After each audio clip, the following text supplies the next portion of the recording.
Ô les passionnés, c'est Pauline Payette. Bienvenue sur ma chaîne YouTube pour ce premier podcast.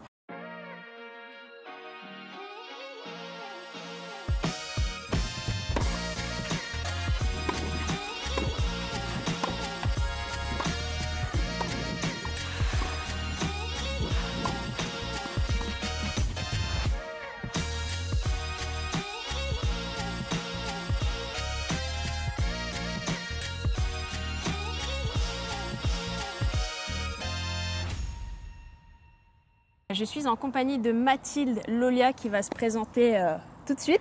Oui, alors moi je suis joueuse de tennis professionnelle, j'ai 24 ans et je suis classée numéro 39 française et 700 WTA actuellement, qui est mes deux meilleurs classements pour le moment. Magnifique, en pleine ascension. Voilà. Et pour ma part, pour ceux qui ne me connaissent pas, moi je suis joueuse de tennis professionnelle également. J'ai été au mieux 40e française et 577e joueuse mondiale. Je suis maintenant 45e française et 800e mondiale. Et je suis également coach de tennis. Et avec Mathilde, on était en tournoi aux Antilles et en discutant, en parlant de tennis, on s'est dit mais pourquoi pas tourner un podcast et vous faire partager un petit peu toutes nos réflexions et tout ce qui se passe aussi sur le circuit. Et donc c'est comme ça qu'on en est venu à tourner ce podcast ensemble. Donc j'espère que ça vous plaira. C'est notre premier podcast. Ça va pas être facile, c'est pas facile. Soyez indulgents, Voilà. mais bon, c'est cool aussi d'avoir des retours pour qu'on s'améliore. Donc voilà, on est parti, on enchaîne.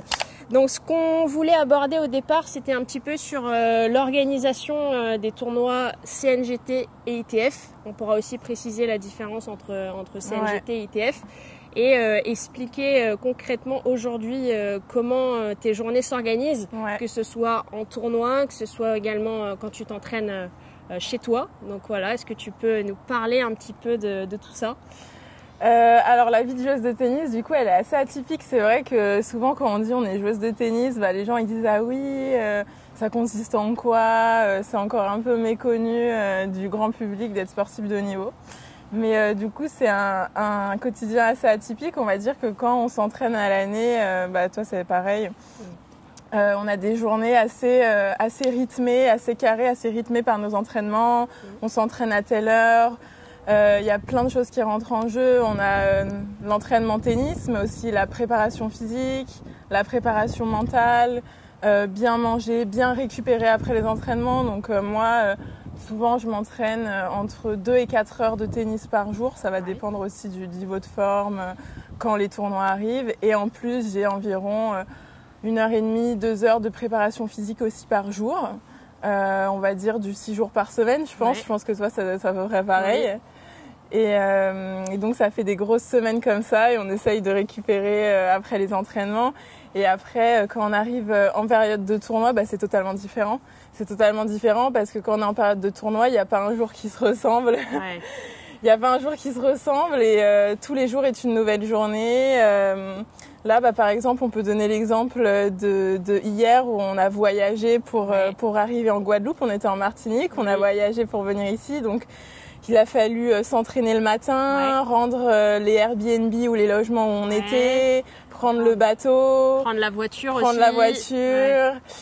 organiser notre arrivée en Guadeloupe, mais aussi organiser notre première journée aujourd'hui d'entraînement en Guadeloupe. Exactement. Donc arriver dans un nouvel endroit, c'est toujours un peu délicat quand on arrive, quand on connaît pas, c'est vrai que c'est pas évident. La première journée, c'est toujours spécial, on essaie de prendre nos marques et tout.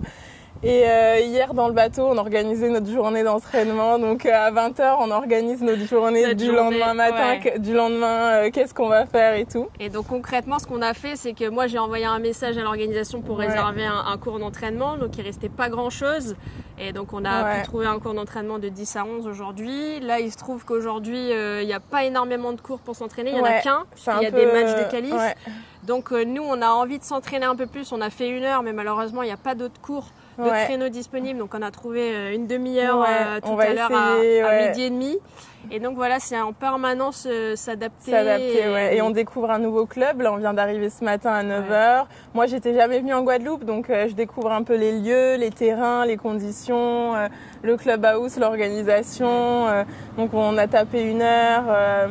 on va essayer de caler une petite séance de physique aussi entre deux, parce que quand on est en tournoi, c'est hyper important d'essayer de garder une bonne forme physique. Exactement. D'avoir un peu le juste milieu, de pas en faire trop, mais d'en faire un petit peu aussi pour être en forme. Pour être en forme et pour arriver quand même sur le cours compétitive et être un minimum explosif, dynamique le jour du match sans non plus trop perdre de jus. Mais c'est vrai que c'est important de maintenir un niveau physique en tournoi. Et je voulais revenir juste un petit peu sur tes journées d'entraînement. Concrètement, une journée type pour toi quand tu es à Paris, tu t'entraînes à Paris. Comment ça se passe à partir du moment où tu te lèves jusqu'au moment où tu te couches le soir? Qu'est-ce que tu peux nous dire?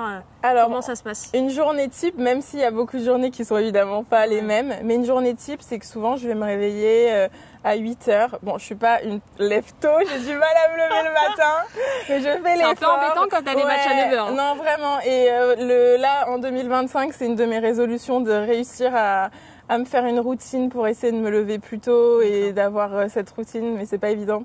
Donc ouais, je vais me lever souvent aux alentours de 8h, 8h30. Oui, donc ça va, pas très tôt. Oui. Préparation, petit-déj, tranquillement. Et après, je vais aller à l'entraînement souvent aux alentours de 10h, sur une période de 2 ou 3 heures d'entraînement. Alors moi, ce que j'aime bien faire, c'est faire un gros entraînement et pas forcément 2 entraînements dans la journée. D'accord, tu préfères faire peut-être un bloc de 3 heures? Mais c'est vraiment personnel. Je préfère vraiment faire un bloc de 3 heures. Il y en a, ils vont faire plus 2 heures et 2 heures ou 1h30, 1h30. Donc je préfère faire un bloc de 3 heures. Souvent je joue 1h30, 2 heures avec une autre joueuse. Donc à Paris on a la chance d'avoir beaucoup de joueuses. Donc je vais taper avec une fille pendant 1h30, 2 heures. Et j'aime bien aussi faire au moins 1 heure de technique souvent avec mon coach. Ou tranquille, là on va revoir des petits points techniques, coup droit, revers, tranquillement, faire de la répétition. Et après je vais avoir l'entraînement physique. Donc l'entraînement physique souvent en tout ça va être une 1h30, 2 heures, on va dire. Après, c'est pas 1h30, 2 heures intense. Hein. Tu comptes l'échauffement, tranquille, se mettre en route. Et ça va aussi dépendre. S'il y a une journée où je suis KO, je vais m'entraîner que 1 heure. Et s'il y a une journée où il va falloir en mettre un peu plus, ça va être une bonne séance d'1h30, 2 heures de physique. Et pareil, si je sens qu'il y a un coup au tennis que j'ai besoin d'un peu plus travailler, on compte pas. On va essayer en fonction de ta forme, en fonction de tes sensations. Voilà. Et c'est vrai que parfois, alors moi qui suis coach également, parfois pour mes élèves, tu vois, je prévois un truc à faire. Je sais que j'ai mon plan de séance et au final, quand je vois l'échauffement, quand je mets en place un exercice, et là tu te dis, mais en fait, c'est pas du tout ce que j'avais prévu. Et finalement, je vais partir sur autre chose. Et c'est vrai qu'il faut s'adapter en fonction de ta forme, en fonction de ton état. Et c'est ça qui est capital. Et moi, je sais que dans mes journées, alors moi, c'est un peu différent de toi parce que je coach à côté. Donc souvent je me lève, alors moi je me lève plutôt vers 7h, donc un petit peu plus tôt parce que j'aime bien me lever tôt quand c'est possible et quand je me suis couchée aussi assez tôt la veille. En général je me réveille le matin, je prends un bon petit déj, je fais un petit peu de mobilité histoire de réveiller un peu le corps. C'est bien ça. Souvent je commence par traiter mes mails, travailler aussi un petit peu sur les vidéos, donc un petit peu de travail administratif sur l'ordi, sur le téléphone au départ. Ensuite souvent le matin j'ai des cours. Donc je vais donner mes cours, je mange le midi, souvent je fais mon physique quand même en début d'après-midi et parfois quand je peux j'essaye de faire des entraînements tennis mais c'est extrêmement rare pour ma part. Je fais majoritairement des matchs, donc j'ai fait 80 matchs en 2024 là, donc majoritairement des matchs et donc après l'après-midi je veux aussi avoir souvent des cours aussi également et ensuite le soir quand je rentre je travaille sur du montage, je retravaille sur l'ordinateur donc c'est vrai que ça fait des journées assez chargées sans compter évidemment la vie du quotidien, les courses, faire à manger, gérer et rien tout ça, que récupérer de ta journée, tu rentres le soir, donner des cours et s'entraîner, je crois qu'on se rend pas compte de la difficulté physique parce que être coach ça demande vraiment un investissement mental mais un investissement physique parce que mine de rien t'es debout toute la journée, t'es debout, tu joues, tu tapes des balles, t'es dans le froid souvent, 6 mois de l'année ça à Paris. prend énormément d'énergie et moi évidemment il y a eu des périodes aussi où forcément on en reparlera aussi au niveau de l'argent, ça coûte cher le tennis donc je suis obligée de bosser aussi à côté et je donnais des cours à des périodes et tout, j'essaye de donner des cours de temps en temps le soir après mes entraînements et c'est vraiment pas évident quand tu t'entraînes toute la journée et que le soir tu dois repartir ou l'inverse. c'est vraiment un équilibre à avoir et on donne toujours beaucoup d'énergie dans nos journées, quoi. Ouais, on a plein clair. de choses à penser. Je sais que moi, aussi la gestion de mes entraîneurs, communiquer avec eux, communiquer avec mon entraîneur physique, tennis, les rassembler, les programmations, choisir quand tu joues, quand tu vas pas jouer, où tu vas en tournoi. Ça prend beaucoup de jus. Ça, c'est hyper compliqué de faire une programmation de tournoi parce que du coup, tu sais jamais si tu vas bien jouer, si tu vas mal jouer. Exactement. Alors, tu essayes toujours de faire la meilleure programmation, mais finalement, il n'y a pas de programmation parfaite. Exactement. On essaye de faire au mieux par rapport aux tournois sur lesquels on rentre, les tournois sur lesquels on rentre pas, notamment sur les ITF. Et justement, et toi aujourd'hui, tu fais quoi? Tu fais des ITF et des CNGT? Ouais. Alors en 2024, j'ai fait, je dirais, les 6 premiers mois, j'ai beaucoup joué en CNGT. Donc vraiment, j'ai fait principalement des CNGT, ce qui coûte un peu moins cher et ce qui permet aussi de gagner un petit peu d'argent et aussi d'enchaîner beaucoup de matchs parce que ce circuit CNGT, donc circuit CNGT, c'est circuit national des grands tournois. Donc c'est nationaux, tournois français. C'est tous les plus gros tournois français avec les plus gros prize money et les meilleures joueuses. Il y en a quasiment chaque semaine. Quasiment chez les femmes, ouais. Il y en a un peu plus chez les hommes, le calendrier est un peu plus fourni, mais chez les dames, le calendrier est quand même assez quasiment chaque semaine, et il y a des périodes où on a plusieurs par semaine. Oui. Donc quand tu peux voyager partout en France, on en a fait beaucoup de villes de France. Franchement, on a bien bougé, je pense qu'on en a fait beaucoup des villes en France, on a tellement bougé. Moi, j'ai ma programmation là de toutes les semaines que j'ai fait en 2024, j'ai fait un nombre de villes différentes, mais chaque semaine. Parce que moi, je crois que j'ai fait 105 matchs, je crois. C'est énorme. En 2024, c'est 105 matchs. Moi, j'en ai énorme. fait 84, il me semble. Ouais, mais c'est énorme. Tu as dû faire 40 tournois. Ouais. C'est énorme, mais c'était un choix de ma part parce que quand je joue beaucoup, j'aime bien, je me sens bien, je me sens en confiance et je trouve que quand tu arrêtes de jouer, bon, c'est peut-être aussi psychologique, c'est une croyance que j'ai. Mais quand j'arrête de jouer, j'ai un peu du mal à me remettre dedans. T'as l'impression de perdre le rythme. Ouais, de perdre le rythme. Donc c'était un peu un choix de ma part. Et d'ailleurs, c'était une des meilleures saisons que j'ai faites. Et du coup, j'ai fait beaucoup de tournois, j'ai enchaîné. Et aussi, j'ai plutôt bien joué. Donc j'ai passé des tours. Donc forcément, ça fait beaucoup de matchs. Mais donc ce que je disais, c'est que les 6 premiers mois, j'ai fait le circuit CNGT, donc qui m'a permis de faire beaucoup de matchs, de bien me former, de bien progresser, d'enchaîner beaucoup, de mettre pas mal de choses en place mentalement, parce que 2024, c'est une année où j'ai énormément travaillé mentalement. Donc j'ai mis beaucoup de choses en place. Et à partir de juillet, je me suis dit, allez, là, j'ai fait un peu le tour des CNGT, j'ai joué toutes les filles 10 fois. J'ai gagné contre toutes les filles, j'ai perdu contre toutes les filles. Tu vois, il y a eu des revanches, il y a eu machin. Donc ça y est, je pense que j'ai fait un peu le tour. Et je me suis dit en juillet, j'ai envie de me lancer un peu sur le circuit ITF, d'investir un peu de mon argent, de mon temps et de me dire, allez, je fonce et j'essaie d'enchaîner. Parce que ce qui est difficile en ITF, c'est d'en faire que quelques-uns. Et pareil, t'as pas le rythme, tu es stressé. Ce qui est compliqué, et puis justement l'avantage des CNGT, c'est quand même que tu joues majoritairement, c'est 2 matchs par jour. Alors physiquement, quand tu joues des gros matchs, c'est compliqué. Mais c'est quand même positif parce que tu joues en général, nous à numéroté, on rentre le vendredi ou le samedi. Et le tournoi se finit le dimanche. Donc en un week-end, on peut faire 3-4 matchs si on va au bout du tournoi. Et donc ça, c'est vraiment l'avantage. On peut quand même s'entraîner la semaine et jouer en tournoi le week-end.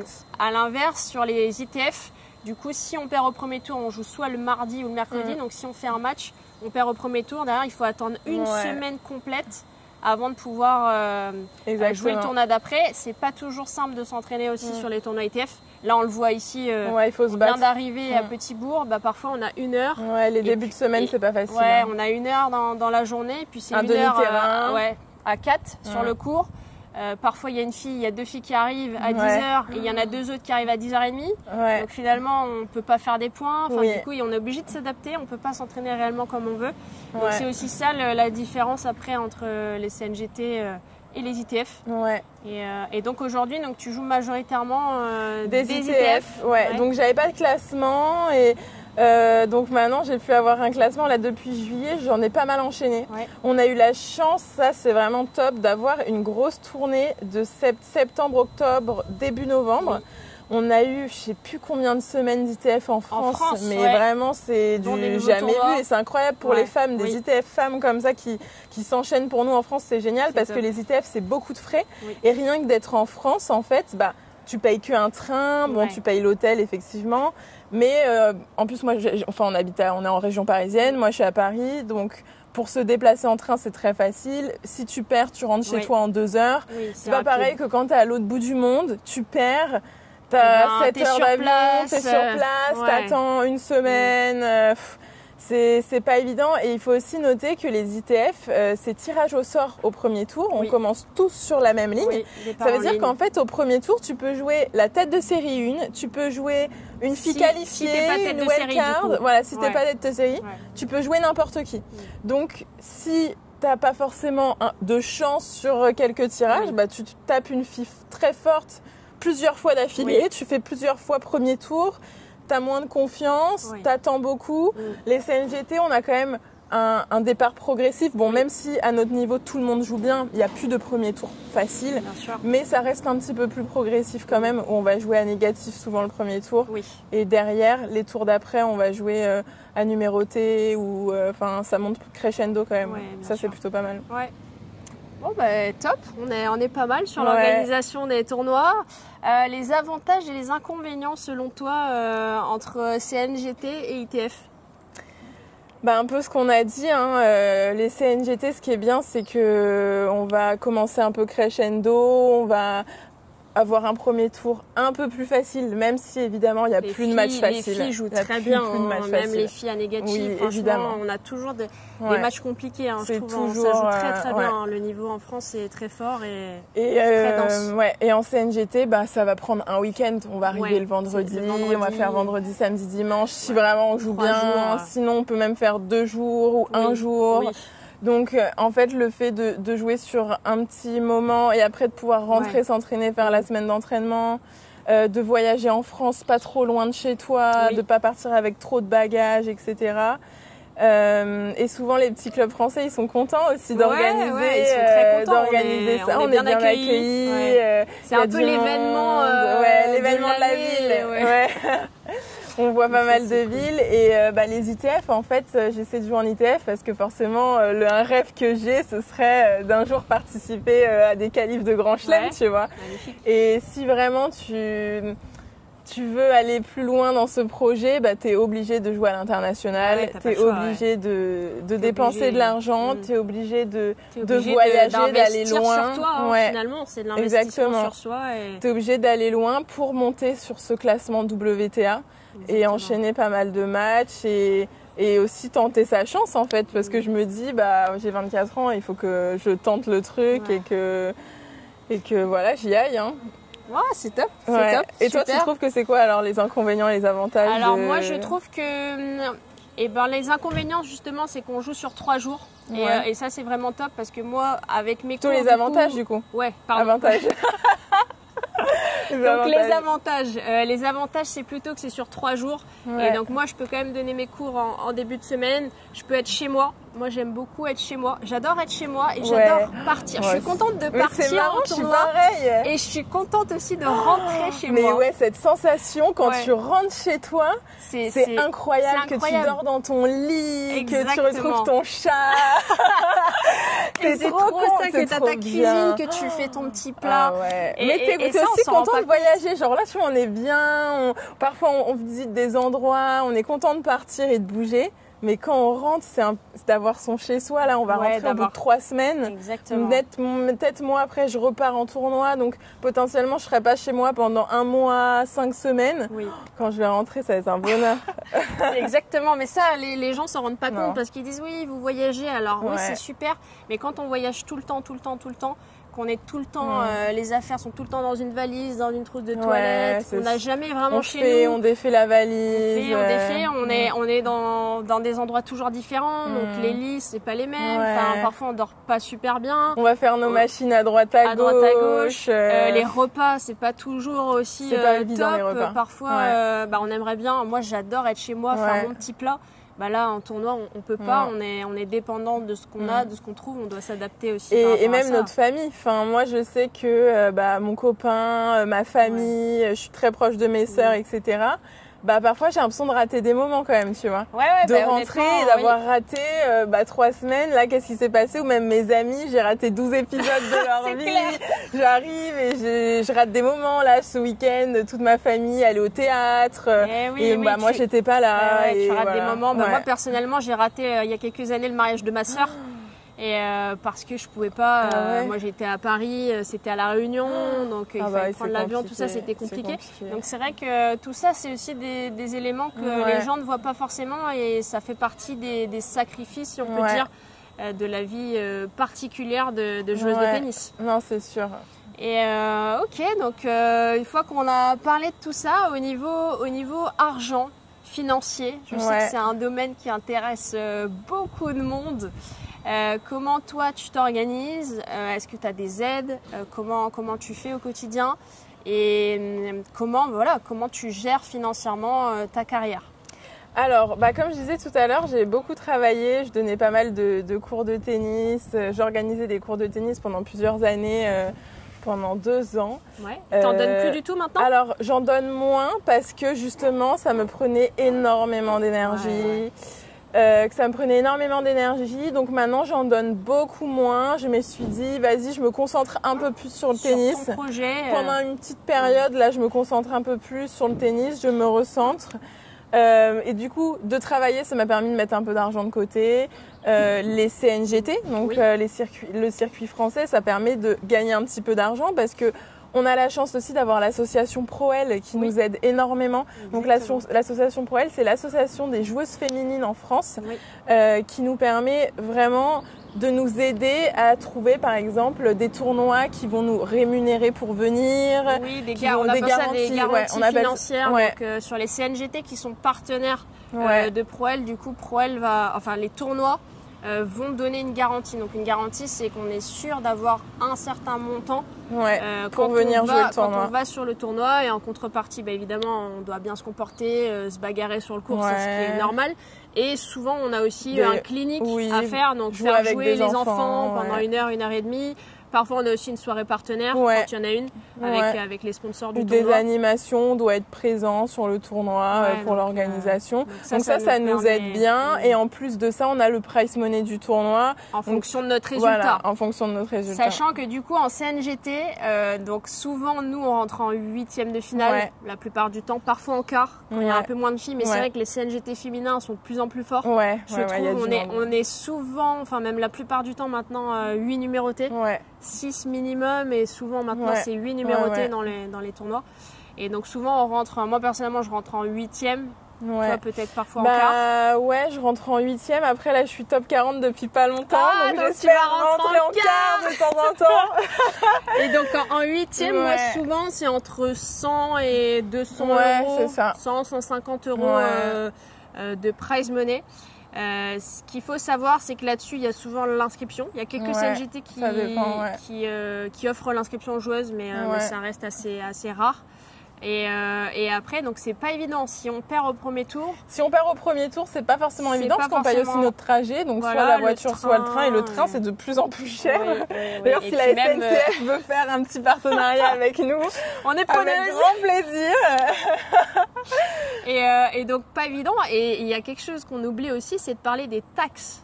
Oui. Donc toi aujourd'hui, tu as quoi comme statut? Donc moi je suis auto-entrepreneuse. Donc forcément tu payes des taxes sur ce que tu gagnes. Et oui, donc quand on voit 150 euros de gain, finalement c'est pas évidemment c'est pas net, puisque sur 150 on a des charges, on a l'URSSAF, on a les impôts et on a aussi les charges comme le train, l'essence. Exactement. Parfois et il faut bien jouer. Et c'est vraiment si tu vas faire finale ou gagner le tournoi que là tu vas revenir gagnante, parce que forcément c'est sur un week-end et que tu vas bien gagner. Mais ce qu'on oublie aussi, c'est que tu vas peut-être gagner, si tu gagnes le tournoi, 1000 ou 1500 euros le week-end, si tu joues vraiment bien. Après, en moyenne, c'est plutôt 1000. Oui, parfois, en moyenne, je dirais que c'est 1000 euros à la vainqueur.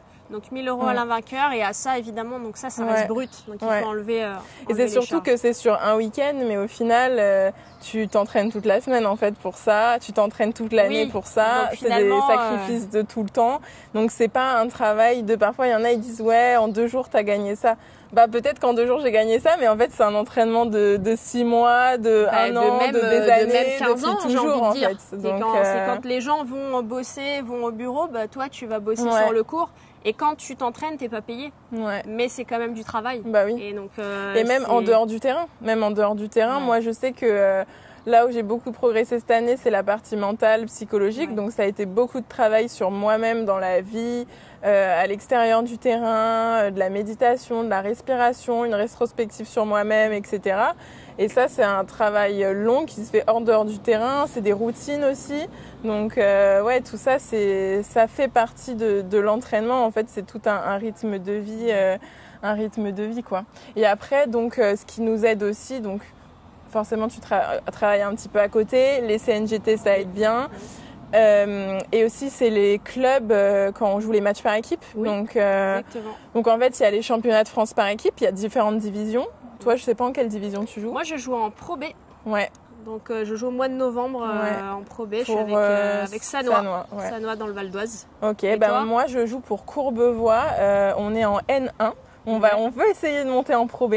Donc en fait, il y a Pro donc, A. Tu peux avoir une double prime du coup sur l'année si tu montes. Donc il y a Pro A, Pro B, National 1, National 2, après National 3, même ensuite... les garçons, je crois, ils ont une National 4. Hein. Ouais, nous on avait National 4 avant, mais ça n'existe plus maintenant. Et après régional, départemental. Donc moi je joue en National 1 pour mon club de Courbevoie. Et en fait quand on joue pour un club en match par équipe, on fait monter le club dans les différentes divisions. Et en contrepartie, le club, ils vont nous rémunérer pour jouer en équipe pour eux. Donc ça fait aussi un gros budget dans l'année. C'est 5 week-ends où on joue pour le club, mais ça correspond quand même à un gros budget de l'année d'aide pour nous, pour moi, pour mes tournois, quoi. Ouais, complètement. En fait, on est rémunéré et en contrepartie, on représente le club, on joue pour le club dans le but. Et même toute l'année, on représente le club dans chaque tournoi, quand on est présenté de Courbevoie, exactement. Bien sûr. Et est-ce que toi tu joues aussi en match par équipe à l'étranger ? Justement, cette année, ça va être la première année où je vais jouer en match par équipe à l'étranger. Donc je vais jouer en Allemagne pour un club qui m'ont contacté cette année, donc ça va être une grande première. Je vais jouer en juin, donc potentiellement 1 ou 2 week-ends il me semble. Donc ça va aussi faire une aide en plus pour moi financière d'aller jouer en Allemagne. Donc c'est le même principe, en Allemagne il y a différentes divisions et on va être rémunéré à chaque match qu'on va faire là-bas. Donc cette année je vais le faire. Et toi tu fais aussi ? Alors moi j'ai joué 2 ans en Allemagne et je pense que je vais rejouer aussi cette année. Ok, trop cool. Donc ça c'est vraiment bien. Et ce qui est important de dire aussi c'est que quand on est blessé, quand on n'a pas des bons résultats, et forcément quand on est blessé on joue pas. On n'a aucune rentrée d'argent. Ça, je vais te dire que c'est ma phobie. Ça, c'est ma phobie numéro 1, c'est d'être blessée juste avant les matchs par équipe ou pendant les matchs par équipe. Non, mais c'est vrai parce que ça correspond à un gros manque à gagner et de se blesser juste avant. Si t'es blessé, tu te fais une cheville, un genou, tu peux pas jouer en match par équipe. Et tu touches pas cet argent qui forcément fait une grosse aide dans l'année. Un gros budget dans l'année, Moi, j'ai la chance d'avoir un club qui me suit depuis vraiment plusieurs années, où ça fait longtemps que je suis là-bas. Donc, je me souviens qu'il y a une année où j'avais été un peu blessée au poignet sur un match. Il m'avait quand même aidé. Il m'avait quand même aidé financièrement malgré ma blessure. Donc ça, c'était génial pour moi. Mais tous les clubs ne font pas ça et donc ça c'est vraiment pas évident. Quand t'es blessé, tu peux pas jouer et t'as pas cet argent que t'avais prévu pour aller faire des tournois et tout. Donc ça c'est horrible. Mais on va arrêter d'en parler. Je veux pas qu'on nous porte l'œil. Je ne veux plus en parler. Bon, donc voilà. Et au niveau argent, du coup, sur les ETF. Donc là, alors moi, je vais parler de mon prize money de la semaine dernière. C'est concret. Donc c'était un ETF 35 en Martinique que tu as joué aussi. Et moi, personnellement, j'ai perdu au premier tour du tableau final. Et j'ai eu 231 €. Donc j'ai eu un virement de 231 €. Ok. Sachant que sur ce virement-là, il y avait déjà l'inscription qui avait été déduite, donc de 36 €. Et une fois que j'ai ces 231 € qui arrivent sur mon compte, j'ai évidemment les taxes d'auto-entrepreneur à déduire. Ouais. Sans parler évidemment du billet d'avion, de l'hébergement. Alors j'ai eu de la chance puisque j'étais hébergée chez des amis, donc ça m'a pas coûté, ça m'a rien coûté. Ouais. J'ai dû louer une voiture, donc la voiture, l'essence, les repas. Ouais. Et donc malgré le fait d'avoir été quand même hébergée chez des amis, ce qui fait économiser quand même énormément, et je me retrouve dans le rouge. Alors j'ai pas encore fait les calculs, je les ferai à la fin de la tournée, après la Guadeloupe. Mais je me suis retrouvée complètement dans le rouge. Ouais. Et de ton côté? Alors moi, la semaine dernière, j'ai eu plutôt de la chance j'ai joué correctement, on va dire, et j'ai eu un tirage assez qui m'a permis d'arriver en quart de finale. Oui. Malheureusement, on a fait premier tour en double, on a dû faire WO parce que ma partenaire s'est blessée, Emma s'est blessée, donc ça fait premier tour en double, quart de finale en simple, donc sur un W35. De ça, moi j'ai reçu un virement de 750, je dirais, 750 €. Mais bon, pareil, hein. De toute façon, ce que je veux dire, c'est qu'en fait, en ITF, on vient pas pour gagner de l'argent. Oui. On vient pas pour gagner de l'argent parce qu'on sait qu'on va être en négatif tout le temps. Oui. Sauf si tu gagnes le tournoi ou parce que en fait, moi, peut-être à l'équilibre. Et encore, moi là, je suis contente d'avoir gagné 700 € parce que j'ai payé 800 € de billets d'avion donc ça me rembourse une partie, tu vois, une petite partie. Donc je me dis que c'est mieux que rien, donc je suis quand même contente. Mais c'est sûr que je serai dans le négatif à la fin de ces 2 semaines. Oui. Sauf si là, je gagne le tournoi en Guadeloupe, tu sais. Ou que je fais finale. Je pense qu'en faisant finale, quand même. En faisant finale, t'es pas mal. Ouais, t'es pas mal, mais bon, en prenant tous les frais sur 2 semaines. Ouais. Il faudra faire après, le calcul. Pareil, je suis logée en Guadeloupe, donc après on s'organise comme ça pour pas avoir trop de frais. Mais après, je peux donner aussi un autre exemple, c'est que j'ai joué en Tunisie en novembre. Donc j'ai fait un W15, un 15 000 $. Bon, maintenant c'est 20 000 $, mais 15 000 $. Ouais.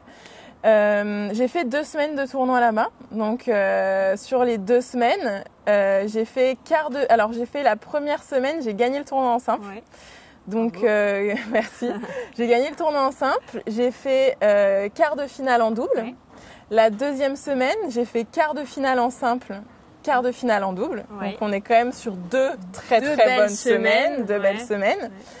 Ouais. En déduisant l'hôtel, l'avion, tous les frais, le cordage, tous les frais, j'avais gagné en 2 semaines à peu près 600 €.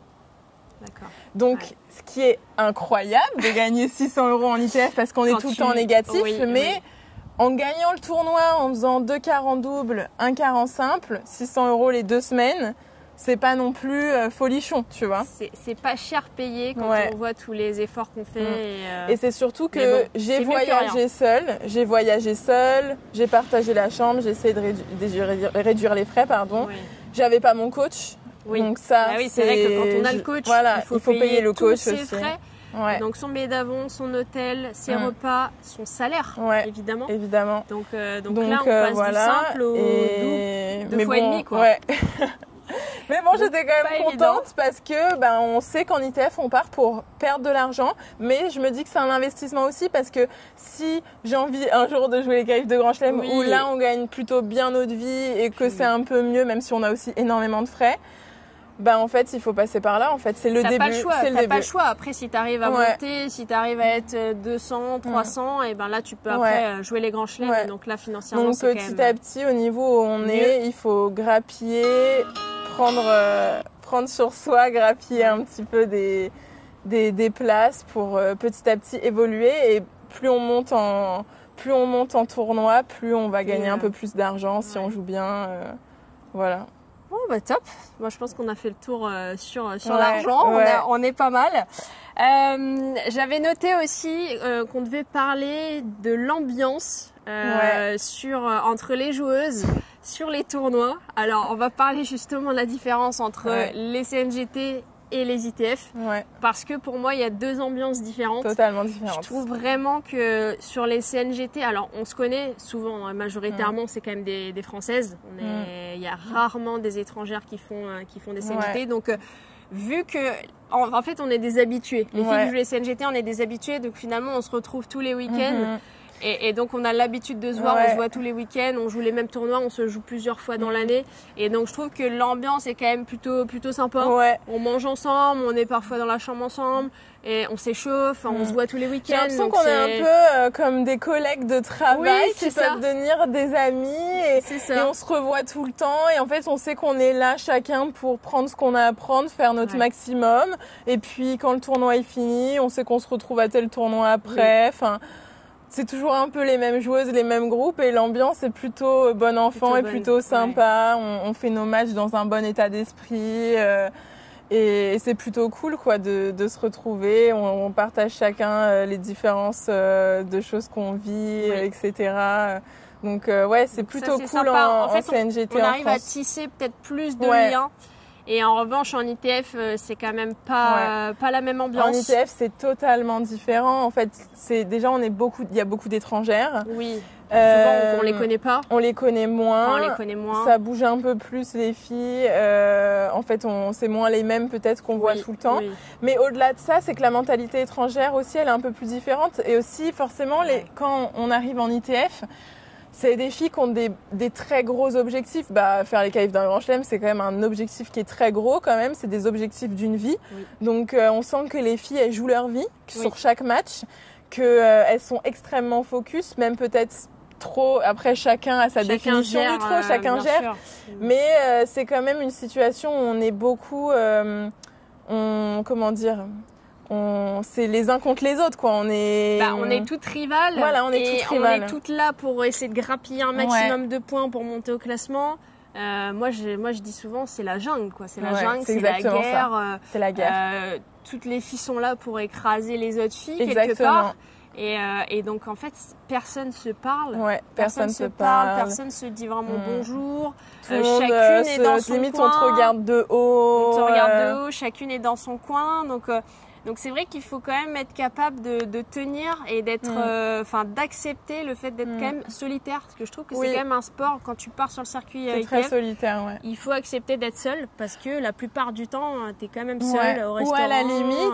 à la limite, souvent, tu peux faire une ou deux bonnes rencontres où Oui, tu ça vas te peut faire arriver. une copine ou deux par-ci par-là. Il y a 2-3 filles avec qui tu vas t'entendre bien sur le circuit. ouais. Regarde là, on est Guadeloupe. Après, c'est un peu différent parce que nous, on est du coup des circuits Nous, CNGT. on est des collègues des CNGT. Mais oui, en une plus, toi, amie. tu prends plus de recul aussi. Oui, Ça fait longtemps que tu es sur le circuit, donc tu as pris vachement de recul sur la situation. Ouais. Moi, je commence aussi à en prendre un petit peu et à me détacher de ce stress du cette tournoi pression, et essayer de me poser, d'être plus détente. Ouais. Donc c'est ça aussi, c'est réussir à sortir la tête du guidon de ce stress du tournoi et de prendre un peu de recul et de te dire bon, la vie elle est sympa quand même, on peut Exactement, se parler, on voyage, on peut et puis- partager, Et visiter. puis il y a le terrain et puis il y a le reste, quoi. Ouais. Donc ça c'est vraiment important de faire la différence, mais c'est vrai que cette ambiance Elle peut être pas pesante. évidente. Ouais. Pas évidente Quand t'es sur les seul, c'est ITF. pesant, je trouve. Oui, Quand oui. t'es seul, c'est pesant. Et surtout que les étrangères, elles peuvent tuer leur mère pour y arriver. Non, mais Non, mais c'est une c'est vrai. expression. Ouais. Mais on peut te faire des crasses, toi tu m'en as déjà raconté mais quelques-unes. les filles sont prêtes à tout. Elles sont prêtes à tout pour y arriver. Tout pour y À arriver. tricher, il y a de la triche. Il y a de la triche. Ouais. Moi personnellement, on m'a déjà planté, une de mes partenaires m'a déjà planté un quart d'heure avant la fin de la deadline Pour le double. du sign-in pour le double. Ouais. Donc en fait, elle me dit finalement je fais pas le double. Donc elle me dit que je fais pas le double. Donc elle me plante au dernier moment. Et je trouve que la fille est allée jouer Le avec double avec une, quelqu'un autre d'autre. Ah. avec une autre joueuse. Et Moi, donc je ça, pourrais tu jamais te faire un dis, truc tu pareil, dis, mais moi. voilà, des trucs comme ça arrive. Ouais. Et c'est là où je disais que c'est la jungle, c'est Ouais. la guerre. Ouais, et c'est la guerre. et il faut s'adapter. Moi, j'ai une petite anecdote aussi, c'est qu'un jour, j'étais en Égypte, donc c'était un tournoi mixte, donc il y avait les hommes et les femmes. Donc j'avais marqué la veille mon nom sur le tableau d'entraînement là, pour taper la balle. Et donc j'arrive et là je vois 4 mecs sur le court en train de taper la balle. Je vais voir le panneau, donc je leur dis mais j'ai réservé le terrain, etc. Je crois que j'avais réservé à 11h, donc je leur dis j'ai le terrain, il était 11h05. Ils disent non. Et là, j'ai vu que mon nom, en fait, avait été barré, a été effacé. Et donc, les mecs avaient effacé mon nom et ils s'étaient mis sur le cours. Ils avaient mis leur nom. Et voilà. Et ça, c'est des trucs qui arrivent quand même, ouf, ça, qui peuvent arriver quand même. Ça, j'aurais dit, c'est un truc de fille de faire quoi. ça. Parce que j'ai l'impression que nous, les filles sur le circuit, elles sont un peu plus pestes, un peu plus dans leur coin. Ouais, mais... Et peut-être que chez les mecs, c'est un peu plus chill, je dirais. Mais après, je sais pas. Peut-être que je suis pas à l'intérieur avec après, eux. Après, il y a tellement pas de créneaux parfois pour s'entraîner que parfois, on n'a pas de terrain. Parfois si on joue pas à 5h du matin, de 5h à 6h, en fait, on n'a pas de cours. Parce qu'à partir, si tu prends Monastir par exemple, Monastir à 6h, tous les cours sont pris. Tous les cours sont pris. Et donc, c'est compliqué. Mais c'est compliqué drôle parce qu'il y a des matchs toute la journée. Et donc en fait, c'est soit tu joues à 5h du mat pendant 1 heure à 4 sur le cours, soit tu joues à 22h. Une fois que la journée est terminée. Et c'est drôle parce que quand j'étais à Monastir pour le tournoi en novembre, mais forcément les tournois ils font ce qu'ils peuvent aussi. Ils n'ont pas forcément énormément de terrain. Il y a beaucoup de matchs, il y a beaucoup de dans les qualifs, il y a beaucoup de monde, beaucoup de matchs. Donc en vrai les tournois ils font ce qu'ils peuvent et c'est pas facile. Mais je me souviens que quand on était pendant les qualifications à Monastir, moi j'étais dans le tableau donc je voulais m'entraîner. Et je me souviens que je suis restée 2 heures devant un cours, devant la porte du terrain, en espérant pour être la première à avoir le terrain. En fait, il y avait un match sur le terrain. Et dès que le match est terminé, on pouvait rentrer et avoir le terrain pour s'entraîner. Et du coup, je suis restée 2 heures devant la porte du terrain avec une joueuse. Et du coup, on s'est dépêché d'aller jouer. Et il y avait des filles aussi qui attendaient depuis au moins 1h30, 2 heures. Limite, quoi. Et elles n'ont pas eu le terrain, quoi. Parce qu'on a été les premières dessus. Et bien sûr, on a partagé le terrain à 4 joueuses. Déjà, on peut pas être à 10 sur un terrain. Et non, mais c'est pas ça, c'est des petits trucs où il faut se battre un peu, mais bon, ça forge. C'est les aléas du tennis en vrai. Exactement, c'est le circuit. C'est le circuit.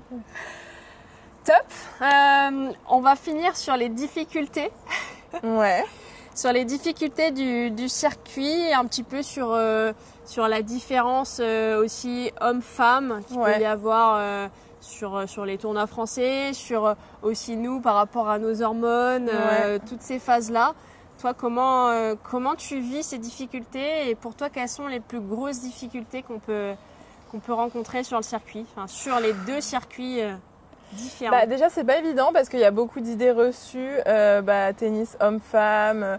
On est beaucoup critiqués, les filles elles sont nulles, les filles ci, les filles le ça. Tennis féminin, ça en fait, joue pas quand tu connais ça c'est tous les gens qui disent ça, c'est les gens qui ne connaissent pas en fait, parce que le tennis féminin, ça fait des années que ça évolue énormément, que maintenant les filles physiquement sur le circuit elles sont préparées comme jamais, que ça tape très fort. On a vu là sur un dernier grand chelem, la Sabalenka qui tape plus fort en coup droit que Sinner et que je sais plus qui. Donc maintenant ça tape très très fort, que ça joue très bien. Évidemment, le niveau tennistique pur, il est différent parce qu'on n'a pas les mêmes capacités physiques. Évidemment, si on nous donnait la force d'un mec, on jouerait comme eux. L'endurance d'un mec, on jouerait comme eux. Donc évidemment que le niveau pur tennistique, il est différent, mais aussi c'est parce que c'est un sport qui est différent pour moi. Les mecs, ça va jouer beaucoup plus en effet, ça va jouer beaucoup plus haut. Les filles, ça va frapper peut-être un peu plus, mais ça va jouer un peu plus tendu. En fait, c'est un sport qui tactiquement, c'est vraiment différent. En fait, on peut même pas comparer. Et par contre, les difficultés pour arriver au haut niveau, les difficultés qu'une femme et qu'un homme a depuis qu'il a 10 ans pour arriver au haut niveau, en fait, ce sont les mêmes, voire les filles. On peut avoir plus de difficultés avec ce qu'on en parlait, les règles, les hormones. Ça c'est un sujet qui est... C'est un sujet tabou. Je trouve dans le sport. Mais moi, ça me dérange pas du tout d'en parler. Moi, ça me dérange pas d'en parler, mais je trouve qu'on n'en parle pas assez. C'est pas assez mis en avant. Et c'est vrai que parfois, les journalistes peuvent dire telle joueuse qui était tête d'affiche, elle est passée à côté de son match. Et c'est vrai qu'on pense jamais à ça. Alors on le voit beaucoup sur le très très haut niveau, que souvent les filles, on va faire des très bons matchs, puis on a des périodes où c'est un peu des hauts et des bas, des up and down. Et en fait, c'est parce qu'en fait, on peut pas, dans un mois, on va pas être linéaire en fait. Ça, nos compliqué. hormones, ça fait ça. Enfin, moi, ce matin, quand on s'est entraîné, j'avais envie de tout casser.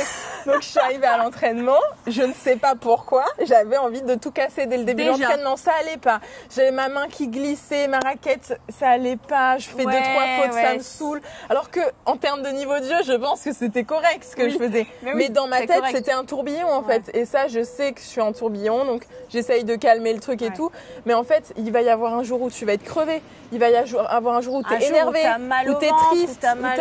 Exactement, t'as appris une mauvaise nouvelle, ou t'es pas bien. Et ça, c'est aussi difficile à gérer pour les entraîneurs, je pense. Oui. Je pense qu'entraîner une joueuse, une fille, et entraîner un homme, c'est totalement différent. Non, une femme, t'as besoin beaucoup plus tu vois, là, ce matin, quand j'ai envie de tout casser, pour mon coach qui est là, c'est pas facile parce que lui, il sent que dès qu'il va me dire un truc, je peux partir en vrille. Plein la gueule. Donc, je sais que c'est pas évident et j'essaye aussi de prendre sur moi. Mais c'est aussi des petites choses à gérer au quotidien, quand on a nos règles, si on a des douleurs.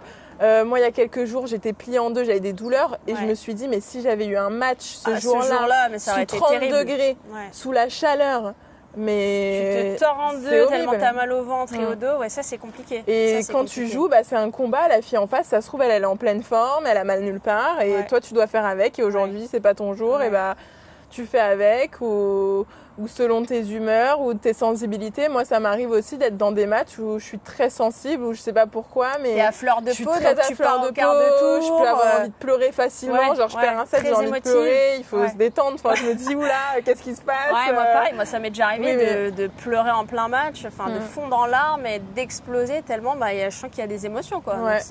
Donc ça c'est en fait, il faut en avoir conscience. Essayer de rester positif et de se dire que c'est la vie, que ça va passer et que parfois c'est notre cerveau qui nous joue des tours, qui aujourd'hui il va être comme ça, mais donc ça c'est des difficultés que nous on a en plus à gérer et même le fait, le jour où on voudra des enfants aussi, tu vois, les carrières des filles, si tu peux pas jouer jusqu'à 38 ans si tu veux des enfants aussi. Non. Ça c'est quelque chose aussi à prendre en compte et en considération que si tu veux des enfants, tu dois arrêter soit ta carrière plus tôt, soit avoir des enfants et revenir après. Mais moi je trouve ça hallucinant. Il y en a qui l'ont fait, mais c'est incroyable. C'est hallucinant c'est incroyable. C'est des c'est vrai que les héroïnes, mecs n'ont pas à gérer ça. Et donc ça c'est vraiment un avantage pour eux. Mais c'est des difficultés. Donc, ok, le niveau il est différent, mais les difficultés pour arriver au haut niveau, en fait, on vit les mêmes, On vit les mêmes et on vit même des choses différentes, hommes et femmes. Les hommes, ils peuvent avoir peut-être des choses que nous, on n'a pas. Ils ont aussi des choses difficiles à gérer. Mais quoi qu'il arrive, c'est un travail de chaque instant de ta vie quotidienne, que ce soit un homme ou une femme.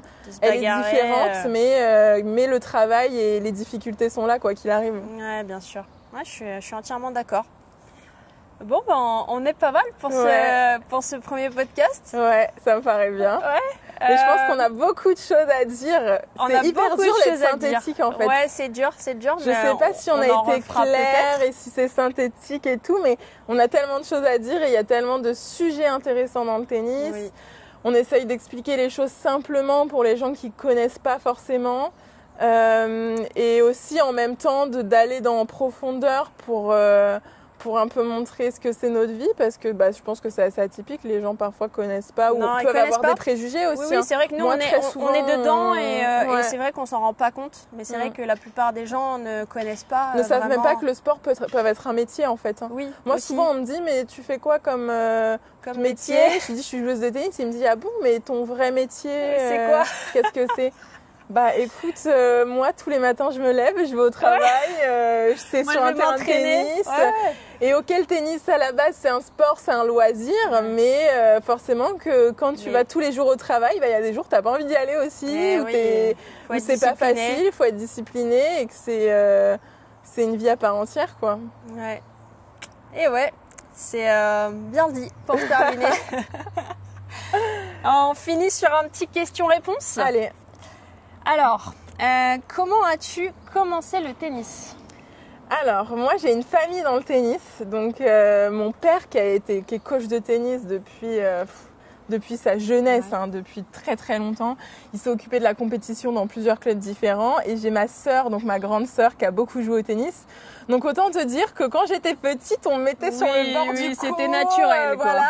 Et donc je me souviens que j'étais sur le bord du court pendant que mon père entraînait ma sœur ou donnait ses cours de tennis. Moi j'étais au mur, je jouais toute seule sur le mur à côté.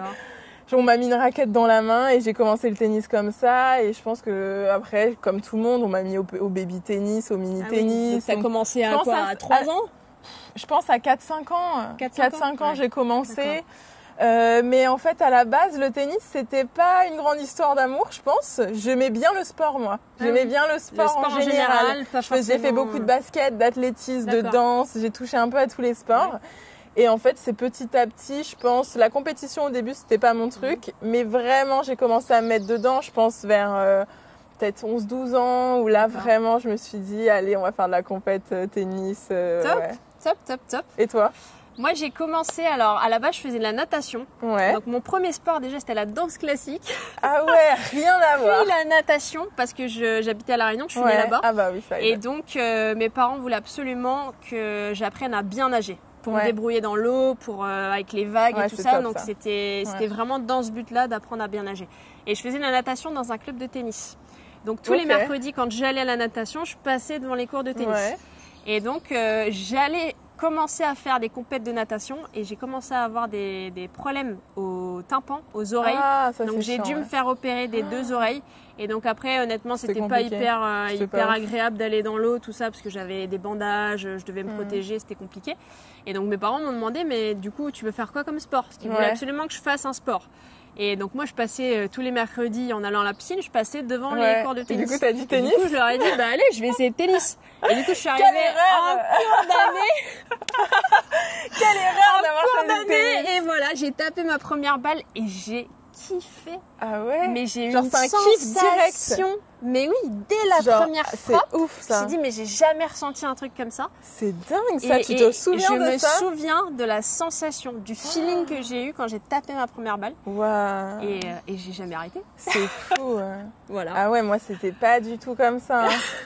Moi, je faisais un peu du sport comme ça et on m'a dit, ah vas-y, joue au tennis, je tapais des balles comme ça dans le vide au début et c'est petit à petit quoi. Mais toi, c'est vraiment histoire d'amour, coup de cœur dès le départ. Dès la première frappe, je me suis dit, mais waouh, c'est incroyable. J'ai adoré. Mais c'est ouf. Et donc, et après, c'était vraiment une passion. Enfin, j'allais au mur, j'avais 8 ans. Ok. Donc assez tard, quelque part, quand on voit que maintenant les jeunes, ils commencent maintenant, à 6 ans, ils font des sets. Même maintenant, à 3 ans, tu peux faire du baby tennis. Mais ce que je trouve cool, parce que ça développe même si c'est pas en compétition, plus tu commences tôt, plus ça développe la motricité, la coordination pour les enfants. Faire du sport quand t'es très jeune, moi je sais que ça m'a beaucoup aidé de faire plein de sports. Oui. J'ai développé vachement ma coordination et après ça fait des facilités. C'est incroyable. C'est important de pas se spécialiser trop tôt et de toucher dans un peu sport. à plusieurs trucs. Ça, je suis d'accord. Voilà. Deuxième question. Ce que tu préfères dans la vie de joueuse de tennis? Ce que je préfère, oh là là, toi tu l'as ou pas dans ta tête? Ce que je préfère, alors ce que j'aime, c'est que c'est jamais pareil. Ok. Et ça j'aime bien parce que du coup, j'aime aussi avoir une routine, mais le fait d'avoir quand même de l'adaptation, un peu de surprise par rapport à la programmation des matchs, par rapport à la météo, et bien ce qui fait qu'on s'adapte et on n'a jamais finalement les mêmes journées. Et ça, c'est vraiment quelque chose que j'aime bien. Et aussi le fait de bouger, de se déplacer, de bouger un peu partout en France, à l'étranger. Même si c'est pas toujours facile, mais c'est quand même un côté que j'aime beaucoup. Et également aussi le fait de rencontrer du monde et des gens. Donc, voilà. Moi, je dirais 2 choses, un peu comme toi. La première, de voyager. On découvre beaucoup d'endroits, mais on en parlait hier, on découvre aussi sans découvrir parfois. Oui, parce qu'on n'a pas le temps de vraiment visiter, donc on va voir un petit peu, mais pas tellement. Donc pas comme si on partait vraiment en vacances. Bah oui, non, ça n'a rien à voir. On fait hôtel club, ou Airbnb club, on va s'entraîner. Dès qu'on a fini le tournoi, on enchaîne. On veut rentrer ou sortir un autre dans un tournoi. Et donc c'est vrai qu'on on profite pas assez. Même si moi maintenant j'essaye quand même de profiter un peu plus et de me dire ok, je fais mon boulot, je fais mon entraînement, mon physique et une fois que c'est fini, hop, je vais profiter de ce que la vie m'offre et de ce que le voyage peut m'offrir grâce au tennis. Et c'est quelque chose que je faisais pas avant. J'avais tendance à me mettre vraiment que dans ma bulle tennis et à pas voir autre chose. Et donc maintenant, en prenant de l'âge, c'est quelque chose que je fais un peu plus. Je suis d'accord. Donc trouver ce juste milieu, donc visiter, on voit des endroits, on rencontre beaucoup de gens. Chaque semaine, on rencontre une nouvelle organisation de tournoi, des nouvelles personnes. on fait des rencontres et je pense que ça nous fait énormément évoluer dans notre mindset et dans notre façon de voir la vie parce qu'en fait de voir le monde, de rencontrer des gens, on évolue énormément, on évolue très vite, on prend beaucoup en maturité sur certaines choses et socialement on évolue bien et moi je dirais que la deuxième chose qui me plaît énormément c'est le dépassement de soi en fait, c'est le dépassement de soi, c'est-à-dire qu'on va vraiment tout le temps aller chercher nos limites, repousser nos limites.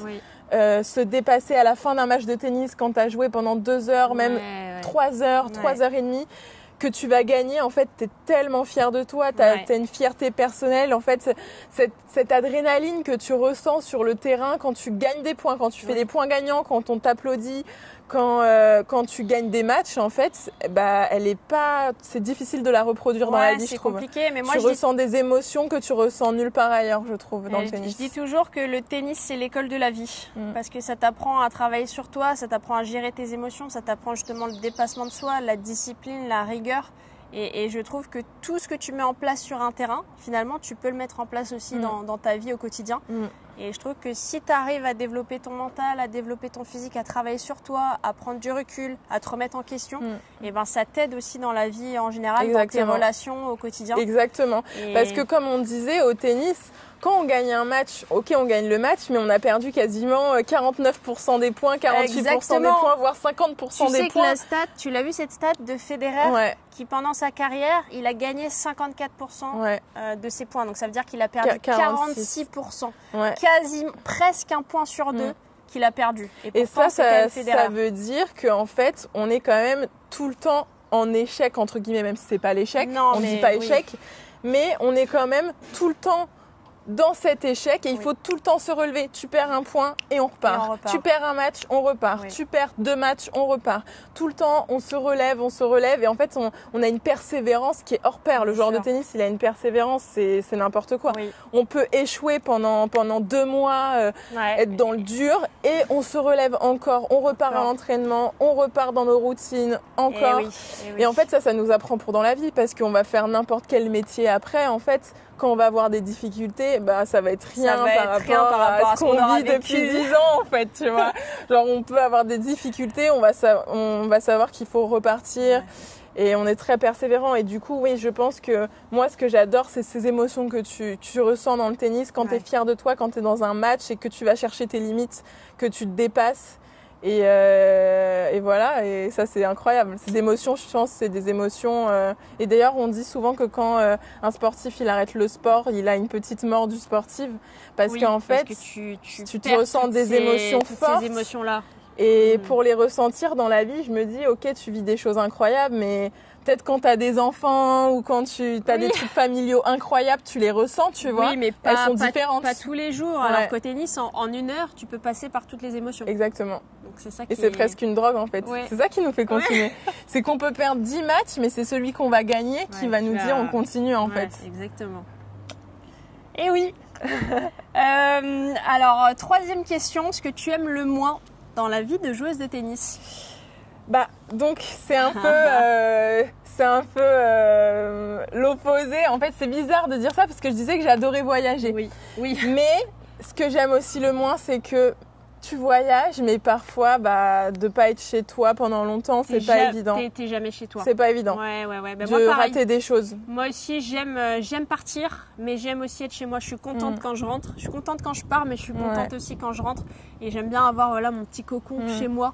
Et là, on pourrait dire l'être humain n'est jamais satisfait. On n'aime pas partir, on n'aime pas rester, machin. Non, mais j'espère que évidemment, les gens comprendront ce qu'on veut dire. C'est quand tu vois pas ta famille, quand tu rates des moments de famille. C'est pas évident, et aussi de pas pouvoir avoir une organisation normale parfois. C'est-à-dire que mes copines, elles vont me dire venez, on se fait un voyage entre copines cet été, on part là. Moi je vais te dire il faut que je regarde mes tournois et je peux pas m'organiser 2 mois à l'avance. Je vais être obligée d'attendre de voir, et si je suis blessée un peu avant, qu'après je dois faire des tournois à cette période, s'il y a un tournoi où je rentre, je peux pas leur dire je pars en vacances avec vous, faire la fête pendant une semaine. Non, c'est des choses qui sont faisables, mais il faut c'est une organisation pour tout, et tu peux pas prévoir. Tu peux pas prévoir, tu vois. Ouais. Tu peux pas prévoir en avance des choses ou savoir où tu seras dans 3 mois, quoi. Ouais, je sais pas où on sera dans 3 mois. Non, on ou sait même pas. dans 1 mois. Je sais même 1 mois et demi. Est-ce qu'on va partir où en tournoi ou... T'as fait ta programmation jusqu'à quand? J'ai des pistes. Moi, j'ai fait ma programmation janvier-février, mais sur des pistes. En mode, je mets ce tournoi ou ce tournoi, tu vois. Donc c'est pas encore défini en fonction des listes. Ouais. Mais je vois un peu. Mais en mars, je sais pas du tout encore pour l'instant. Ok. 4e question, ton tournoi CNGT préféré et tournoi ITF préféré? Alors, mon tournoi CNGT préféré, moi j'adore le tournoi de Saint-Lô. Oui, d'accord. De Saint-Lô. Je l'ai fait une fois. Ouais, c'est une petite ville vraiment en Normandie. Oui, dans la Manche. Ouais, et c'est une toute petite ville. Mais en fait, tout le monde vient parce que c'est le tournoi de la ville et ils font une énorme organisation autour du tournoi. Et souvent, j'ai bien joué, j'ai fait 2 finales là-bas. Ah ouais. Donc forcément, ça aide. Ça aide forcément quand tu joues bien. C'est sûr que quand tu fais premier tour, c'est pas pareil. Non, ça aide et les gens sont aux petits soins. Le club est tout petit, il n'y a pas grand-chose, mais ils sont aux petits soins et ils font ça comme un gros événement. J'ai adoré cette année aussi le tournoi de Saint-Jean-de-Mont. Oui, ça c'était très sympa d'ailleurs où on s'est joué, où j'ai perdu. Contre Pauline 7-5 ou 7-6 au 3e. Et t'as eu une balle de match. Ah ouais, ça je m'en souviens pas, heureusement. Donc c'était très compliqué, très la fin était difficile, mais gros match. Hein. Ouais. Gros match. Gros match qu'on a fait et j'aime bien ce tournoi parce qu'il y a des activités, qu'il y a une super soirée du tournoi. Ouais, le cadre est très sympa. Ouais. Donc moi j'aime beaucoup aussi. Et on va dire en indoor, j'aime beaucoup Lambersart aussi. Ah, j'ai jamais très fait. sympa. Jamais fait. Très sympa, super ambiance, super organisation, donc top. Et en ITF, mon préféré. Je pense qu'on va avoir le même. C'est compliqué. Tu penses pas qu'on va avoir le même d'ITF préféré? 3, 2, 1. Calvi. Calvi, il est incroyable. Mais déjà le cadre, le cadre est dingue parce que du coup le tournoi est sur la plage. Ouais, sur la plage dans les pins. Ouais, c'est fou. Et c'est déjà magnifique. la Corse, c'est un endroit incroyable. Ouais, voilà. C'est incroyable. Les gens sont tellement accueillants, sont tellement sympas. L'organisation est incroyable. Franchement, Attends, je réfléchis à un autre ITF, mais... Un autre ITF sympa, ceux dans les îles, là, ils sont franchement, sympas, ils sont Guadeloupe, cool. Martinique, là, Enfin, j'ai pas encore fait la Guadeloupe, on va voir, mais ils sont super sympas, et forcément, t'es dans un cadre incroyable. T'es dans un cadre agréable, donc... Mais donc vraiment, Calvi, c'est vraiment incroyable. Ouais, je confirme. Et je vais y retourner cette année, tous les ans. J'y retourne tous les ans, sauf si y a Roland en même temps un jour et que je joue à Roland. Hein. C'est le seul moyen que j'y aille pas, mais sinon... ton meilleur souvenir 2024? 5e question. Alors, mon meilleur souvenir 2024, je dirais que j'en ai 2. Le premier, c'est quand j'ai fait ma première finale en ITF à Dinard. C'était vraiment significatif pour moi parce que j'ai passé vraiment un cap où j'arrivais jamais à passer plus d'1 ou 2 tours en ITF. En fait, j'étais comme bloquée. Et là, je fais une super semaine où je fais finale donc d'un ITF W15. Donc là, c'était une première. Pour la première fois, je me suis dit, enfin, j'arrive à un peu mettre en place mon jeu, à me sentir bien sur un terrain. Donc c'était beaucoup d'émotions pour moi de passer enfin ce cap parce que pendant des années, je passais à peine les qualifs, je passais à peine un tour. J'avais comme un blocage en moi, en fait. Et de passer toute cette semaine à Dinard, tu vois, à Dinard, il a plu toute la semaine. Et pourtant, l'organisation était top. J'ai adoré le tournoi. Pareil, c'est un super tournoi, Dinard. C'est un super tournoi. Et du coup, là, c'était beaucoup d'émotions cette semaine. Donc c'est un très très bon souvenir. Et forcément, mon deuxième meilleur souvenir, c'est quand j'ai gagné mon premier titre professionnel. Donc j'ai gagné à Monastir en Tunisie en novembre mon premier tournoi professionnel. Donc c'était un W15. Donc là, j'ai fait une semaine sur un nuage et c'était incroyable. Et là, forcément, un truc négatif du tennis, c'est que j'étais toute seule quand même, tu vois. Ouais, tu n'as pas pu le partager avec quelqu'un. Voilà. D'un autre côté, c'est peut-être ce qui m'a permis de gagner, parce que j'étais dans ma bulle. Toute la semaine, j'étais dans ma bulle. Sur ce que tu faisais. J'étais concentrée dans ma bulle, toute seule. Donc je pense que c'est peut-être ce qui m'a permis de gagner. Mais au final, quand tu as gagné le tournoi, que tu as la remise des prix, que tu es toute seule, c'est un petit goût amer C'est quand pas même. T'as pareil, envie d'être mais avec oui. tes proches, surtout avec les gens qui ont contribué à ça. Je vois mon coach, mes coachs physique, tennis, mon copain qui est très présent pour moi, mes sœurs qui sont extrêmement là pour moi aussi. Oui. Bah, ils font partie du projet et Bien du coup, sûr. tu as envie de fêter partager ça et de ces partager moments. ça. Mais Et après, malheureusement, tu peux c'est pas. la vie. Mais c'est peux quand pas. même mon meilleur souvenir. C'est ça qui est dur avec le tennis parce que ce soit la victoire ou la défaite, ça reste quand même très éphémère. Ouais. Parce que là, une fois que tu as gagné ce titre-là, effectivement, tu n'as pas pu le partager avec tes proches. Et, Mais donc ça, c'était le dimanche. Et après, tu as j'ai réenchaîné le mardi ou le mercredi. Ouais. Et en fait, non, je me Sur le souviens que tournoi d'après. j'ai gagné le dimanche. Petit tracteur qui passe. Donc, On va attendre qu'il on passe. va attendre qu'il passe.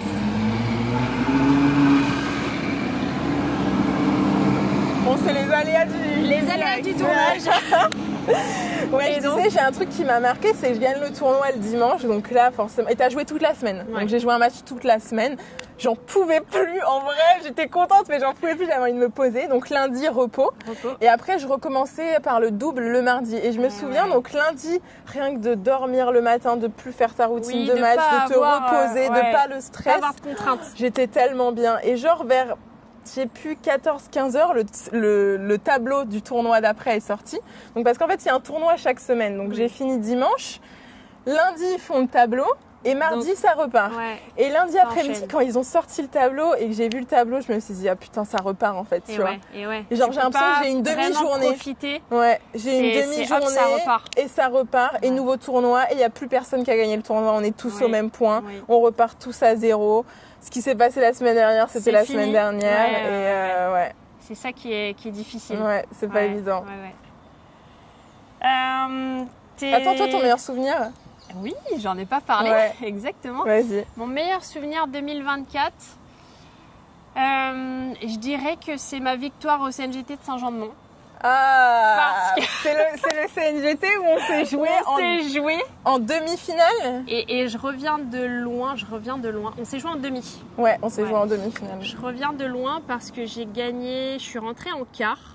J'ai gagné mes 3 matchs en 3-7. J'avais eu une semaine compliquée. J'étais arrivée sur le tournoi fatiguée, pas en forme, pas bien, vraiment, pas de jus, fatiguée. Voilà, c'était pas évident. J'étais très contente d'être là-bas parce que j'adore ce tournoi. Ouais. Et donc je gagne en 3-7 en quart de finale. Je rejoue l'après-midi contre toi.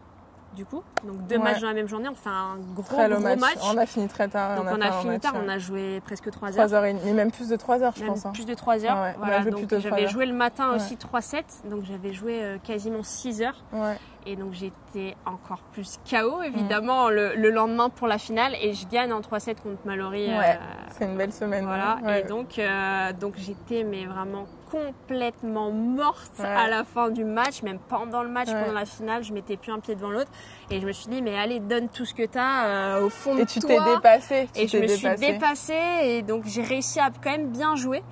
Et donc une fois que j'ai gagné le tournoi, il y a tout qui est retombé. Donc j'étais complètement, donc j'ai pleuré, j'étais pas bien. Enfin, Ouais. j'étais complètement KO. Il y a tout qui est redescendu.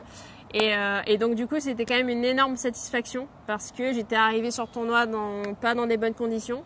Et donc j'ai réussi, tu vois, à me sortir de cet état-là, à trouver les ressources pour gagner. Ouais. Et donc c'était une belle victoire. C'est beau, hein. Et je sais pas ce que t'en penses, mais parfois c'est quand on arrive dans les tournois un peu fatigués, pas forcément préparés, et parfois on va bien jouer en fait. Exactement. Parfois c'est les étoiles, il faut qu'elles soient alignées, incroyable c'est parce que parfois on fait inexplicable. tout bien, Ouais, on et ça arrive, marche on est pas. bien et ça marche pas. Et parfois Ouais. on fait les choses un peu moins bien, on Ouais. est un peu plus détaché, on est un peu plus Exactement. fatigué et ça passe. Donc C'est bon, après, un alignement qui est spécial et qu'on essaye de retrouver chaque semaine C'est ça. en vain. Tes objectifs pour 2025? Alors, 6e question. moi, mes objectifs pour 2025, j'aimerais beaucoup rentrer dans le top 500 WTA. D'accord. Super. Donc ouais, là ça va être mon objectif, c'est pour ça que j'essaye de faire un maximum d'ITF, parce que c'est en ITF qu'on gagne des points WTA pour monter sur ce classement WTA. Donc là, en quelques mois, je suis montée 700, donc je suis vraiment contente. Ça peut aller très vite, comme ça peut prendre plus de temps. En fait, on peut pas savoir. Je peux très bien jouer sur 2-3 tournois, monter top 500 très vite, mais je peux aussi galérer sur un palier qui est plus difficile. Donc ouais, ça va être l'objectif de cette année en tout cas. D'accord. Et aussi de continuer à prendre du plaisir. Oui, parce important. que Important de le préciser. cette année, j'ai beaucoup progressé mentalement à essayer de prendre plus de plaisir, à plus profiter de cette vie. Ok, il y a des difficultés, mais je profite aussi des côtés positifs. Donc continuer à profiter, d'être en bonne santé, de jouer au tennis et d'avoir cette chance de vivre cette vie qui est éphémère parce qu'on ne peut pas la vivre toute notre vie. Donc je veux profiter un à maximum. fond. Ouais, je veux profiter à fond. D'accord. Et ben pour ma part, l'objectif ça va être de remonter top 40, mais en faisant vraiment très peu d'ITF. Donc essayer de bien jouer sur les CNGT principalement, essayer de faire quelques ITF. C'est pas facile, hein. C'est pas facile parce que difficile. Pour monter top 40 sans ITF, c'est pas évident. C'est extrêmement compliqué. On l'avait vu avec Manon qui a gagné le circuit CNGT l'année dernière et qui a fini l'année à 41. Ouais, voilà. Parce qu'en fait, en France, dans le circuit national, il y a peu de filles qui sont top 40 qui font le circuit national. Donc en fait, pour faire des perfs à top 40 en France, bah on peut pas. Il n'y a pas de joueuses. Il y a très très peu de joueuses.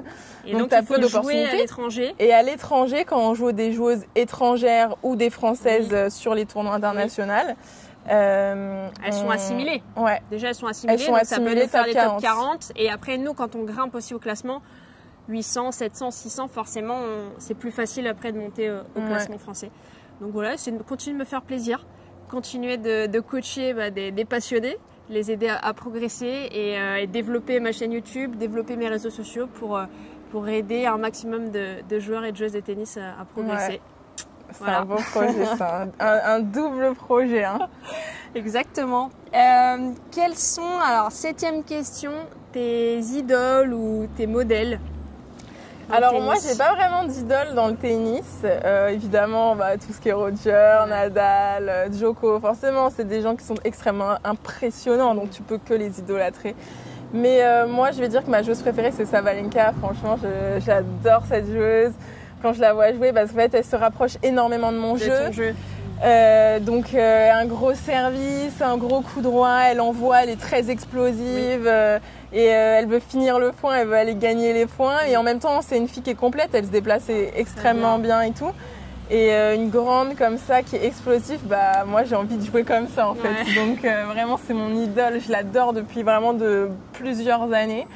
Et là en plus elle est numéro 1 mondial, donc c'est incroyable. Voilà.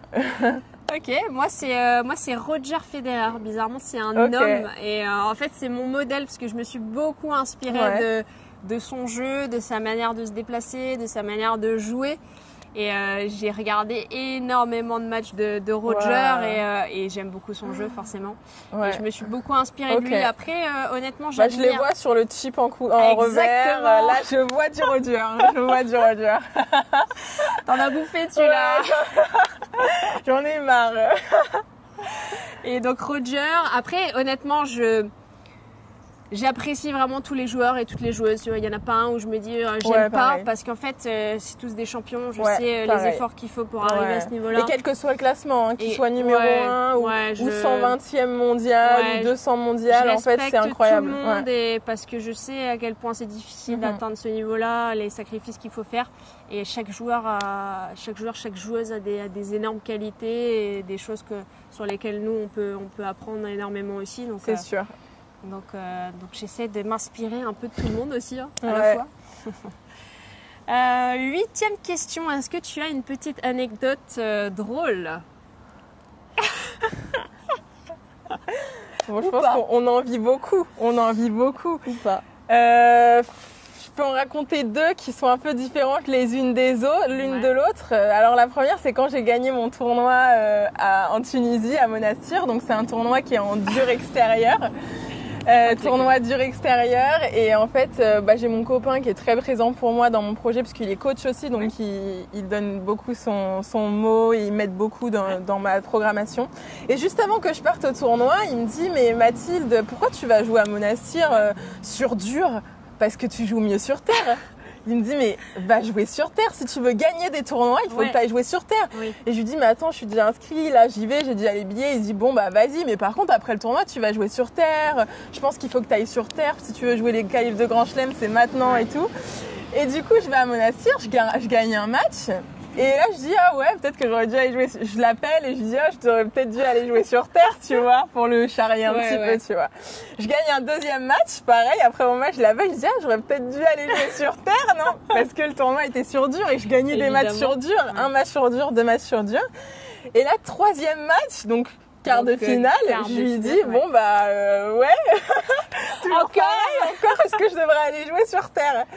Et là, demi-finale, je gagne. Et là, après chaque match, je lui dis ça. Et là, je gagne le tournoi.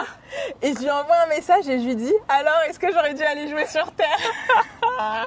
Elle est belle, celle-là. Et du coup, là, il m'a dit, alors là, je dis plus rien. Je dis plus jamais ma bouche, je dis plus rien. Du coup, il m'a dit que je devais aller jouer sur terre et tout, que c'était ma meilleure surface parce que, en vrai, j'avais jamais eu à sa décharge, j'avais jamais eu des gros résultats sur dur. Et premier tournoi pro que je gagne, c'est sur dur. Donc comme quoi, on peut jamais savoir. Parfois, on a des clichés et on peut avoir des belles surprises. Ouais. C'est sûr. Ouais. Et du coup, la deuxième que je voulais raconter, ça c'est une petite anecdote de base de joueur de tennis. Je pense qu'on l'a tous vécu. C'est de dormir par terre dans l'aéroport de Berlin en Allemagne à même le carrelage. Parce que mon vol, je crois, il arrivait à 22h et le lendemain, je repartais l'escale, je repartais peut-être à 6 ou 7 heures. J'étais avec une autre joueuse et on s'est dit, bah, on a 6 heures, 7, 8 heures dans l'aéroport. Est-ce qu'on paye un hôtel? On va pas payer un hôtel, on va rester, donc dormir dans le carrelage de l'aéroport de Berlin. Mais je pense pas que je recommencerai. La prochaine fois, je pense que je paye l'hôtel. Mais c'est pas facile, c'est des frais en plus. C'est pas évident parce que c'est des frais en plus et parfois on est à 50 € près. Hein. Et moi je l'ai fait ça aussi, moi je l'ai fait dans l'aéroport du Caire. Donc moi j'avais une petite banquette quand même. J'étais sur la banquette d'un célèbre fast-food. Et donc je suis restée 9 heures il me semble dans l'aéroport, pareil pour éviter. Moi t'avais une petite banquette au chaud. J'avais la petite banquette du fast-food, donc c'était pas mal. C'était pas mal. Donc dans l'aéroport du Caire, il n'y avait pas un chat. C'était quand même très glauque. Très glauque. T'étais toute seule? J'étais toute seule. Il y avait ça, toute seule, c'est glauque. Moi, j'étais avec une autre joueuse, avec Jenny, donc on rigolait en soi. Mais seule, c'est pas la même. C'était pas drôle. C'était pas drôle. Donc quand j'ai repris mon avion le lendemain, j'étais bien contente de partir. Et petite anecdote aussi, c'était que pour économiser à l'époque, j'avais vraiment pas d'argent pour voyager. C'était que je partais beaucoup en Égypte parce que c'était pas très cher là-bas. Et là-bas, c'était une formule en demi-pension. Donc il y avait la nuit plus le petit-déj et le dîner. Donc le midi, il n'y avait rien, il fallait aller au restaurant, donc rajouter 15 €, 15 $, 20 $ le midi. Et donc, il y avait une bouilloire dans la chambre et je faisais cuire mes pâtes dans la bouilloire de l'hôtel, dans la bouilloire de la chambre d'hôtel. Donc je m'étais acheté des paquets de pâtes au supermarché, des boîtes de thon. Et donc je faisais cuire mes pâtes, donc à chaque fois je faisais bouillir, j'appuyais sur le on de la bouilloire pour faire bouillir l'eau et faire cuire mes pâtes. Comme ça, donc ça prenait une demi-heure. Ma pauvre, t'étais toute seule à faire cuire tes pâtes dans ta chambre. Et je faisais cuire mes pâtes et je mangeais mes pâtes avec ma boîte de thon. Ah ouais, là c'est pas évident. Au moment tu t'es organisée, putain. Donc au moins je mangeais un bon repas. Mais voilà, c'est aussi pour expliquer un peu les anecdotes et les galères du circuit. Des petites galères comme ça. Quand on n'a pas d'argent. C'est sûr que quand on voyage et qu'on a beaucoup de frais, il peut arriver plein de petites galères. Je pense qu'on peut en raconter plein. On en a 50. Hier, on a pris le bateau pendant 4 heures. C'est passé vite. On s'est raconté un nombre d'anecdotes. On a beaucoup de... On fera peut-être un podcast anecdotes un jour. 9e question. Ton plat préféré? Mon plat préféré, moi j'adore les pâtes, j'adore les pâtes bolo, les pâtes carbo, j'adore ça. Et après je suis très sucrée, je suis très gourmande, donc tout ce qui est chocolat, laisse tomber. Alors moi en tant que réunionnaise, il y a quand même le curry de Camaron, le rougail saucisse là, qui sont quand même dans le top. C'est des vrais bons plats ça. Et après, je suis une grande fan des galettes et des crêpes. Honnêtement, j'adore ça. Les galettes bretonnes. Les galettes bretonnes de Sarrasin. C'est marrant parce que quand j'étais à Dinard pour le tournoi, j'ai mangé des crêpes tous les midis, tous les soirs. Et en fait, comme je continuais à gagner, tu faisais pareil. Un truc, c'est que quand on gagne, on est un peu superstitieux. On mange la même chose toute la semaine. Je fais pareil. Donc les crêpes, les galettes et les crêpes, je dois avoir un petit côté breton. Voilà, quelque part. Tes passions, et on finira sur cette dernière question, 10e et dernière question. Quelles sont tes passions en dehors du tennis? Moi j'adore visiter des endroits. déjà. J'adore visiter des endroits, j'adore... moi, j'habite à Paris, donc en termes de culture, de visite, je suis servie. Donc, c'est incroyable. Et passer du temps avec ma famille et manger. Ça, c'est une grande passion. Manger des bonnes choses, manger des bons desserts, donc cuisiner aussi. Cuisiner, manger un bon repas, un bon plat, ça c'est incroyable. Et le partager avec tes proches aussi, ça c'est sympa. Et la passion du sport de manière générale aussi, forcément j'adore faire du sport quand on part en vacances, ce qui est très rare. On fait plein de sports différents, on va faire du paddle. Moi j'ai fait beaucoup de basket, donc c'est aussi une passion à côté, quoi. Top. Et moi mes passions, je suis passionnée par la musique. Ah ouais? J'aime beaucoup la musique. Mais ouais, j'ai des goûts assez décalés. C'est dingue, t'écoutes quoi comme musique? J'écoute beaucoup de musique de mon île. Donc le Sega, le Maloya, donc j'ai grandi avec ça, donc c'est quand même... Et tu danses ou pas? Un petit peu, toute seule dans la douche. On veut voir ça, on veut voir ça. Donc le Sega, le Maloya, j'ai quand même grandi avec ça, ça fait partie de moi, quoi, c'est mes origines. J'aime beaucoup le jazz, j'aime beaucoup les musiques du monde en général. Cool. Et j'aime découvrir des nouveaux artistes, pas forcément très connus. Donc j'adore la musique. D'ailleurs, je joue de la guitare, j'ai appris à jouer de la guitare depuis de manière autodidacte. Mais non. Non, j'ai appris sur YouTube en regardant des vidéos, les accords. Alors je suis pas une professionnelle, mais je sais faire une petite mélodie, je sais chanter en même temps et bon, pas toujours très juste. C'est trop cool. Mais donc j'adore la musique. C'est trop cool. Je savais pas du tout. Tu vois, on apprend des choses. Mais ouais, j'adore voyager aussi. J'adore voyager. J'aime découvrir des cultures différentes, justement des musiques différentes. J'aime beaucoup manger. Grande passion.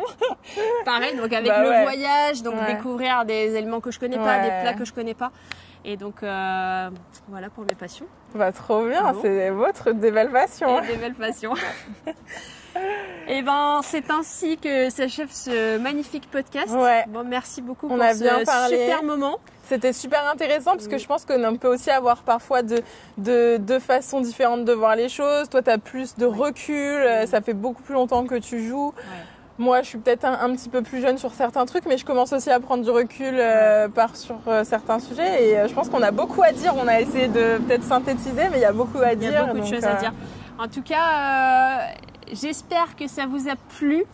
N'hésitez pas à nous dire dans les commentaires si ça vous a plu, ce que vous en avez pensé. Si c'est un format qui vous plaît et que je pourrais potentiellement refaire. N'hésitez pas aussi à nous mettre des sujets de vidéos, des choses sur lesquelles... Des questions. Voilà, des questions, des sujets qu'on pourrait aborder sur d'autres podcasts. Et n'hésitez pas à mettre un petit pouce si ça vous a plu, à commenter et partager la vidéo et aussi à vous abonner à la chaîne. Ça permettra de me soutenir. C'est vraiment top. Merci à toutes celles et tous ceux qui le feront. Merci beaucoup. Et je vous dis à très bientôt dans la prochaine vidéo. Au revoir.